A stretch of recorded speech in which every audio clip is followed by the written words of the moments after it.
How's it going, guys? Mr. Holton here. And damn it, I did not see this coming. So you guys may know that a few years ago, the studio known as Aspyr had started working on a remake of the beloved Bioware classic, Star Wars Knights of the Old Republic. And just last year, we even got a teaser trailer for it where we see none other than Revan stepping into the light.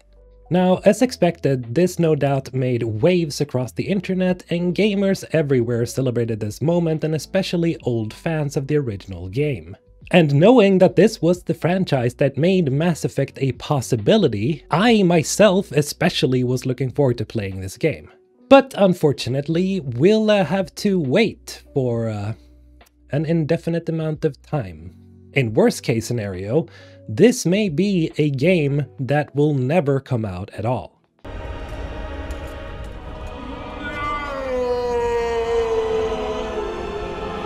Some of you have already heard this, but earlier this month, two heavy hitters of the project, that being the game's design director and the art director, were both fired from the project by the heads of the company. Now, this in of itself was already a heavy blow, and the really unfortunate thing here is that they were indeed fired and not just let go. According to Bloomberg, the game's art director, Jason Miner, had supposedly suggested on one of his social media pages that this was entirely unexpected. And again, according to Bloomberg, the developers themselves were super excited to show off this demo to the production partners, that being Lucasfilm and Sony. So my own guess is that this was a huge shocker for everyone on the development team.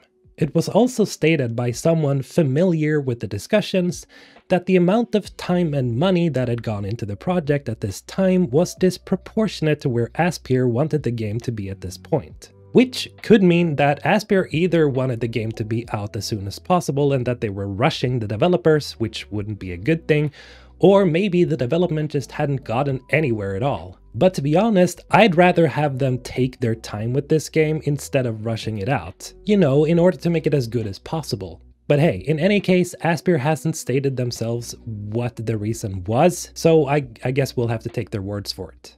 Now, what this has led to is that because this demo wasn't what Aspyr heads had hoped for, they've paused development for an indefinite amount of time. And well, that means just what you think it means. The game is simply not in development at this time. And if things don't pan out, it may never go into production again. I felt a great disturbance in the Force, as if millions of voices suddenly cried out in terror and were suddenly silenced. Luckily, the company known as Saber Interactive has been used to outsource parts of the development to, so chances are that Saber will take over the development entirely. And Saber, for those of you who didn't know, are mainly known for having worked on several Halo games, and in 2019 they released their standalone title, World War Z. As I haven't played the remastered Halo games or World War Z, I really can't say much about my hopefulness, unfortunately. In any way, this sucks. But hey, here's hoping they manage to pull their pants back up and start working on the game again, because Knights of the Old Republic is just one of those games that just absolutely needs a remake. Anyway, let me know your thoughts in the comments below, and as always, have a great day. Mr. Holton, signing out.